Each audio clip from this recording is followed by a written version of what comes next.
on the Wado Radio Show. Yes, man, it's DJ Wado. It's the Wado Radio Show. It is more than music, it's ministry. You have heard this young lady's song on this show quite a bit. The record is called Glowry. The artist is called Kriss Liss.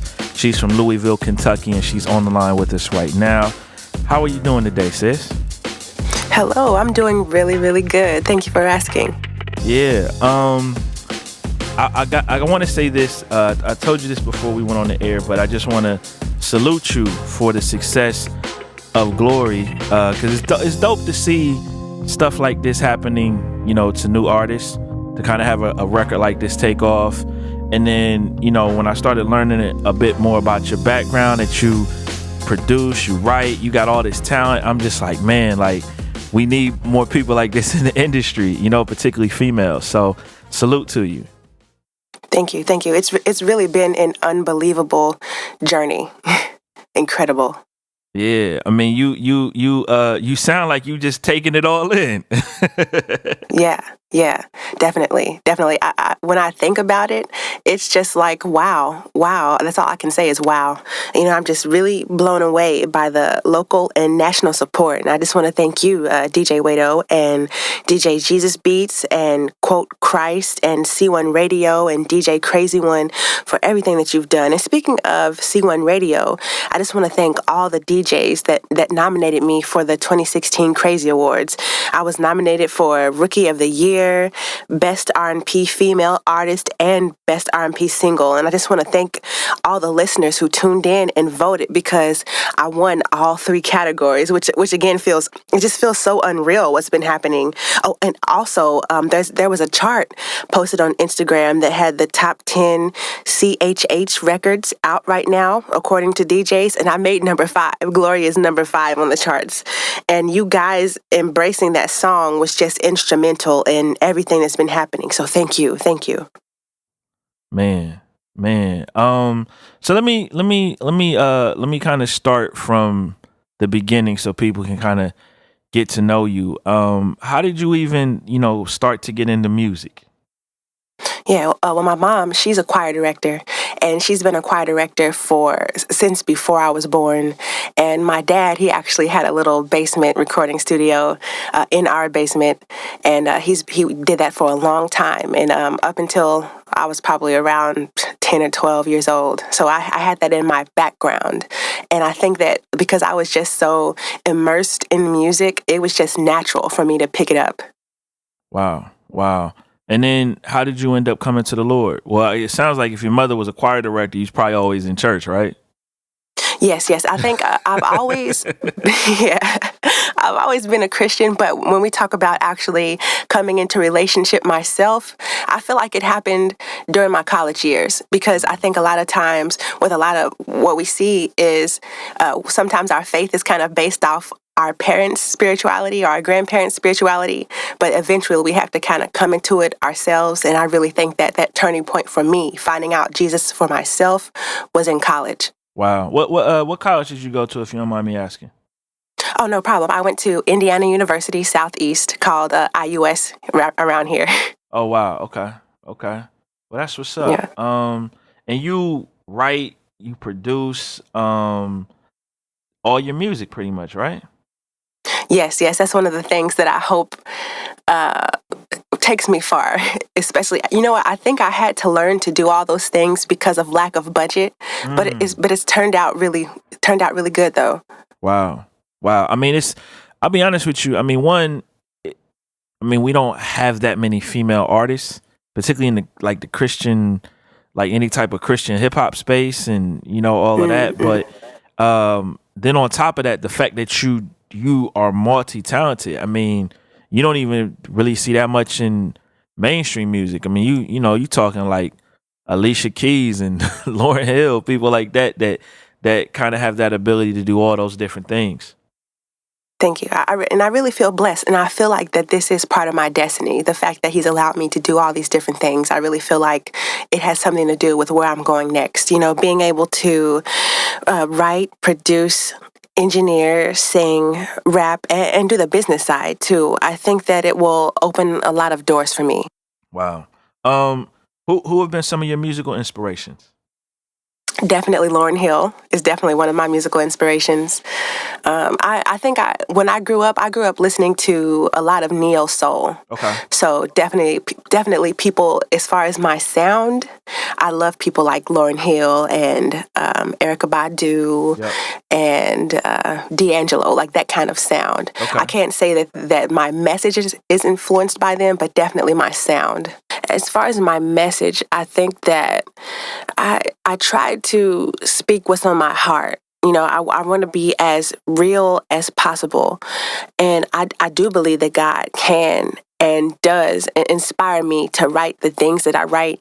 So when I talk about the influences of my message, I really think that the Holy Spirit is my influence. Sure.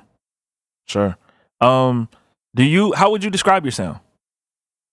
I like to call it alternative R&B or alt R&B. I think it lives in this world where it's not traditional R&B and maybe not even contemporary R&B, but something a little bit different. It has a little bit of electronic influence. I might take it to a little bit of funk influence sometimes, a little bit of rock. I like to experiment. So that's why I call it alternative. Yeah, it even just from like just your branding, I could tell you you like a lot of different types of music, and you're not one of those artists that's like, you're gonna put me in a box easily. Yeah. And I hope that I think I have this fear of, because I like to go so many different places, that I won't be able to create a solid brand. But that's something that I'm working on creating a solid brand. Wow. That's real. That's real. And so where do you think that journey will take you? Like, what do you think your ultimate brand is going to be? I think that I feel like in Christianity in general, and maybe I love your opinion on this, I feel like there's this shift happening, especially because of the millennial generation. There's this like shift where it's more about I want the facts and I want the truth, and you got to tell it to me raw, and I want it real. And I really feel like I want to go in that direction. The raw truth, the real truth, not holding anything back, and not being afraid to be yourself, so long as you're still submitted to God's headship, you know? Yeah, you know what? I think social media plays a big part in that, because, you know, millennials, most of us, and I'm at the top end of the millennial age, right? So I'm like borderline millennial, Gen X. But like, millennials have all grown up pretty much in a world where it's like social media. You know what I mean? Like, Facebook has pretty much been around at least most of a millennials' teenage years and, college years, all of that stuff. Twitter, Instagram, like all those different things. And so your ability to have information is magnified. Whereas someone in their 40s, man, they grew up, you wanted to write a paper, you didn't Google it, you went to the library and you had to look it up, and you had to you had to see what somebody else wrote about that subject. Not necessarily as easy to get the information. You had to do a little work for it. So I think millennials, we want the truth because, man, we're so used to having information, and you got to be transparent if you on social media. If it's not authentic, I don't want to have anything to do with you. I don't trust you. Right, I agree. And, also I think that, especially in my high school, I think that my teachers, they stress to us that because we get information so fast and it's thrown at us so much at one time, that it's our responsibility to sift through that information and find what's real and what's not. Wow. That's so you almost have to vet your own information, whereas before somebody would kind of do that for you, right? Right. Or, yeah, hopefully. Well, yeah, I mean, they wouldn't always do it. They would just kind of sell it to you, and you just kind of took their word from it. So, yeah. Right. And I think that's another point. No, you go ahead. Too. You saying? I think that's another point too. I think we don't want to be sold to anymore. We don't want that sales pitch anymore. Yeah. Well, I think, you know what though? I think that's the social media thing. That's content marketing. It's like, that's true. You create content to market as opposed to You know what I'm saying? Like, you know, like for instance, all those Super Bowl commercials, there wasn't anything that I left after the Super Bowl and said, man, I'm going to go buy this product. Right. Now I might have had some awareness, but you know, I'm much more likely to I dig a an Instagram campaign that's really dope than I don't know. Yeah, I agree. Yeah. So it's interesting. Do you play instrument? No, I play a little bit of piano, but throughout college we had to have an instrument, and my instrument I chose was my voice. Wow. Yeah, so you can actually choose voice as your instrument in college. Wow. So what was your major? Music business? Yes, music business. Okay. Yes. That's dope though. That you had to have. So hold on. You had to have an instrument even though you majored in music business. Yes. It's it's deep. kind of, I know some people are scared about that too, but yeah, but if you didn't know how to play an instrument, basically the default was voice. Wow. Okay. Yeah. Okay. So which part of your musical skill set do you enjoy the most?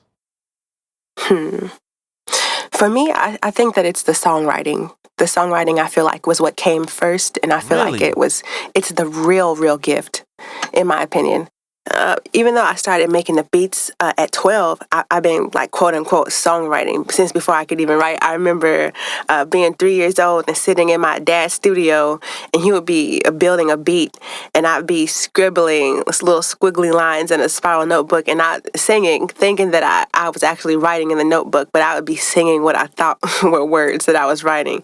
And I think throughout my childhood, I think whenever I was alone time meant making up a song for me. I was always singing, and not just singing songs that I had heard, but I was always making up my own songs. And I haven't told many people about this, but I used to have a bucket, and I would it was like one of those the buckets that you put sand in that you would bring to the beach as a kid.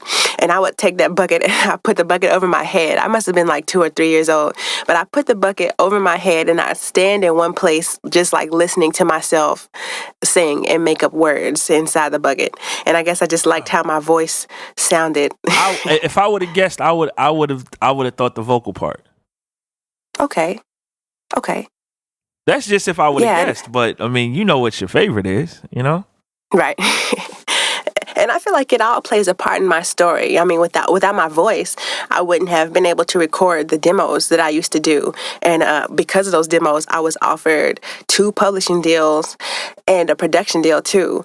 But even with all of that, I think that I had to seriously pray about what direction I was going to take.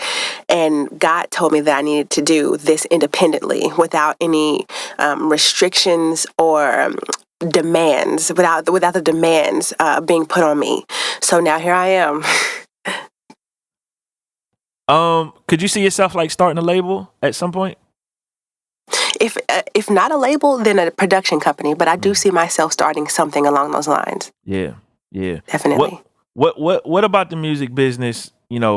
Based on some of your experience now and the education. What was some of the kind of eye-opening things for you that you're like, man, I never considered this, or wow, like now I see why this is the way this is? I never really considered how important marketing and branding is, and how important it is to stay up on the new marketing and branding concepts and reaching people in new and innovative ways. That's something that in college, it really sparked my interest in the music business, because I've grown to love that. I'm not saying that I'm great at it, but I love the marketing and I love the branding, and I'm realizing how important it is. Yeah. As I'm hearing you talk about branding, I'm looking on your website here, and I'm like, yo, like you have you sell these vocal tags for people, and I'm like, she does have a really dope voice, like this. Oh, thank you. Yeah, but I'm just, you know what I mean? I'm like, wow, like you really are getting this business side. Like I'm seeing your website, I'm like, man, this is a artist website right here. Like your website is designed to, brand you, but also to make money, and capitalize on your gifts. Like this is dope. I really appreciate that. And I did design my website as well. And again, lack of budget, but I thank God that he got me through it, got me through designing it. But What yeah, don't these what so what don't you do? what don't I do? I don't know. I don't dance. Like I'm not. You can say I'm not. I dance. I like to dance, but as far as like choreography, I'm not big on that. That's probably the one thing that I don't have. Yeah. Yeah. I got you. So what do you do your production on? I use Fruity Loops FL Studio. Okay. Wow. Really? People always seem to be surprised when I say that, but, Yes. but Fruity Loops FL Studio is a monster program. It's a monster. Wow. I'm impressed. Thank you. Yeah, I would. So do you sample a little bit too, or you like play everything, or? I like to play everything. I used to be with this little production group a couple years ago, and our motto was kind of, we don't sample, we want to be sampled. So we kind of stepped away from samples, and I still hold this doctrine today that I want to be the one who is sampled. I want you to sample me, and I'm not going to sample anyone. Wow. Okay, I'm not mad at that. I'm not mad at that at all. That's what's up. So let me ask you this, because I kind of mentioned Christian rap earlier, but Mhm. I kind of feel like you're almost like in between Christian rap and gospel music, but not like 100% either one. And Yeah. I would just love your thoughts on that, because obviously people love to put you in a box, and you figure out where to market your music and all of that stuff. Like, have you really thought through some of that, or you just kind of like, I'm just doing me at this point, and wherever it sticks, that's where it sticks? I really do think that I want to open up this lane where there is something in between the gospel R&B and the Christian hip hop. Although I don't shy away from the Christian hip hop title, because I do rap too, and I love to rap. And I started out really rapping before I really got my voice with singing. So I definitely don't shy away from that. But I do think that there is this lane that hasn't been tapped into yet, where it's R&B, but it's not exactly going over to the gospel side just yet. And yes, I really do want to kind of expand that lane and make it more prominent. Yeah. Why you think that lane hasn't been opened up? Because like I've had this conversation with like Sean C. Johnson before, with Uncle Reese before, like and so there's even variety even in those artists that I named, and it's like right. Jordan Armstrong, like everybody's like, yo, like there's not a space yet, Yeah. I don't know. Maybe I think that I don't know if it's maybe lack of like blogs that cater to that. Honestly, I'm not really sure.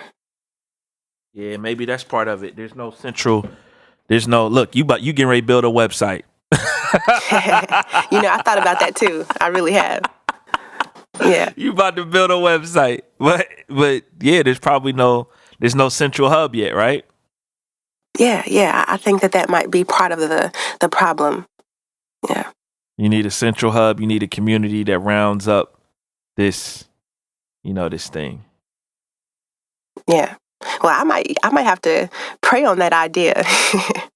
Pray on that and get that started. Hey, I think it will help, man. I mean, I know. I don't know if you know DJ D-Light. They, he does the Kingdom Experience stuff down at South by Southwest. They had a site a while ago. I think it's still up, but I don't know how active it is at this point. But it was called. I forgot what it was called. I forgot what the name of the site was. It was like Okay. It was like. Man, see, I'm so mad I brought it up. Like, why would I bring something up like that and then I can't think of the name of the site?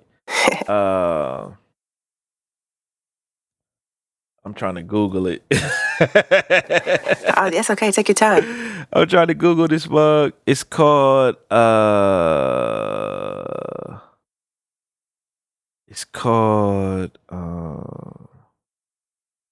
gonna tell you what it's called, man. It's called Groove Spot.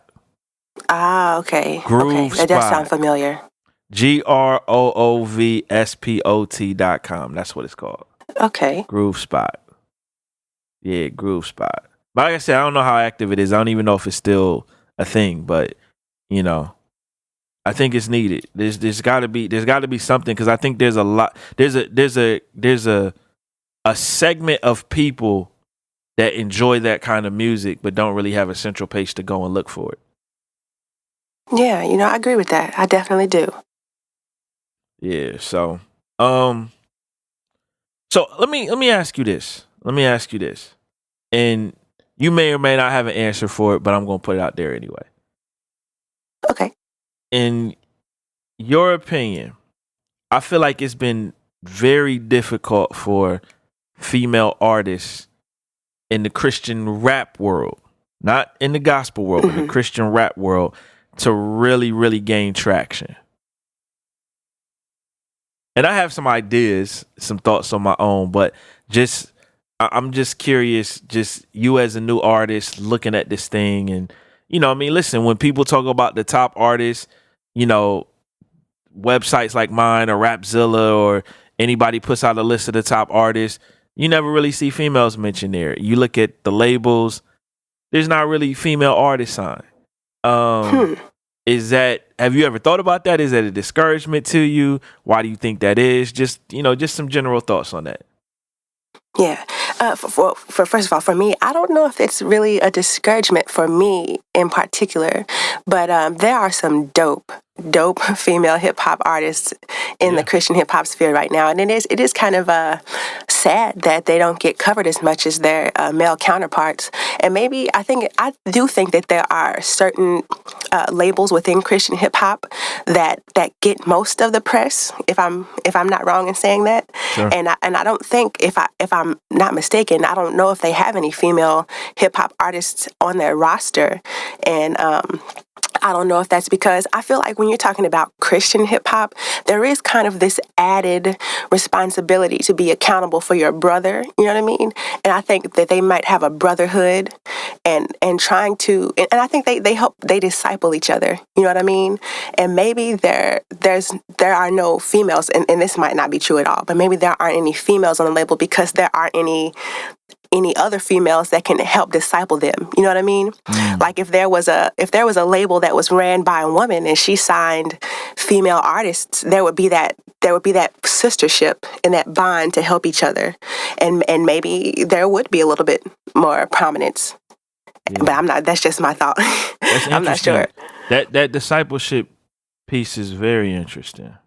Yeah, like maybe they don't know how to, handle a woman on the road. You know what I mean? It's all guys and one girl on a tour bus, and that kind of thing. Yeah, that could be awkward, right? Yeah. I mean, I think it is. It's always nice too when you're traveling and when you're in this profession. I feel like it's always good to have someone that can relate to you and that can speak into you. Yeah, that's a good point. It's a really good point. Even in this world, who are some of the maybe Christian female artists that you've looked up to? Yeah, I love Angie Rose. Angie Rose is dope. Who else do I love? I love Latoria. Latoria is cool. Yep. There's another girl. I can't think of her name right now. I think it starts with an M. What's her name? M. Man, I can't think of it. Jones? Who'd you say? Mahogany Jones? She's dope too, but it's not her though. That's not who I was thinking of though. I can't think of her name. Wow. Yeah. It's one word. I feel like, I'm beating myself up because I can't think of her name. But yeah, and Cicely. I mean, there's so much talent. There's so much, and I'm not even going to say that I'm a female hip hop aficionado. I know there are so many women who are dope that I don't even know about. Definitely. Yeah. There is a lot. I just feel like I almost feel like there's been like, I don't want to say like a glass ceiling, but there's like a level. It's like you're dope, but you're not going to go past this point, type of deal. Oh, and Butter P is dope though too. I can't forget Butter P. She's awesome. Butter P. But yeah. Butter P's. I mean, there's a ton. You got Butter P. You got Heesun Lee. You got. Yeah. Natalie Lauren. Used to be Susie Rock. Oh yeah. Oh, I didn't know she rapped. I didn't know Natalie Lauren rapped, but I know she's a dope singer and songwriter though. Yeah. She give you some bars. Yeah. Okay. Yeah, Natalie will give you some bars. She give you a couple bars. Okay. Yeah, but that's good. So I guess my next question for you is, do you have a project coming out soon? Yes, I'm working on a project right now, and I'm hoping that I can get it out at least by the end of the year, hopefully before then. But yeah, I want to really craft something special. It's probably going to be an EP somewhere between 4 to 6 songs, and I really want it to be something that showcases that alternative R&B style that I really want to push. So how would you describe, for people who are trying to understand alternative R&B, how would you describe Glowry? Like, is it kind of in that space, or is it, Man, I feel like alternative R&B is so broad. It could be anything. 2 artists that sound completely different can be alternative R&B. But but I think Glowry, it goes there. It doesn't even go as deep into alternative as it could, but I would say think like a Spazzy Rocket if you think alternative R&B. I think that he lives in that same lane where it's R&B, but it's just got something else to it. And I can't really explain what that something else is. I think it's just really a fusion of genres. Yeah, that's good. Well, sis, man, I just want to say, man, like I'm just encouraged by your gift, and I'm encouraged by what God seems to be doing in your life, and it's always dope to hear new voices in the scene and in the community, and God bless you. You know what I'm saying? Like, thank you for coming on the show. Thank you, and I appreciate your encouragement. No problem. And your website, because we kind of shouted out, it's krissliss.com, right? Yes, krissliss.com. And also, if I may, I have a special phone called the Super Phone that I am promoting, where if you like my music, if you want to know more about me, you can talk to me personally. You can text me at this number. Can I give that number out? Absolutely. Okay, that number is 502-287-1662. Just text me and I'll text you back. Text me about anything. We can chop it up. Now, hold on for a quick minute, because I got to say this. Okay. Fellas, don't be trying to text this number, trying to holler. Oh, yeah. No hollers. I forgot about that. Yeah. Business and brother-sister conversations only, right? Right. We're brothers and sisters. Let's just be clear. Let's be clear. Yeah, because you gotta put the right energy out there. You know what I'm saying? Right. So. Right. And that has happened, and they have been ignored. Just to put that out there too. So you will be ignored if you come with that energy. That's good. Well, sis, man, God bless you, and thank you for coming on, and I can't wait to hear what's next from you. Thank you. On the Way to Radio Show. On the Way to Radio. On the Way to Radio Show.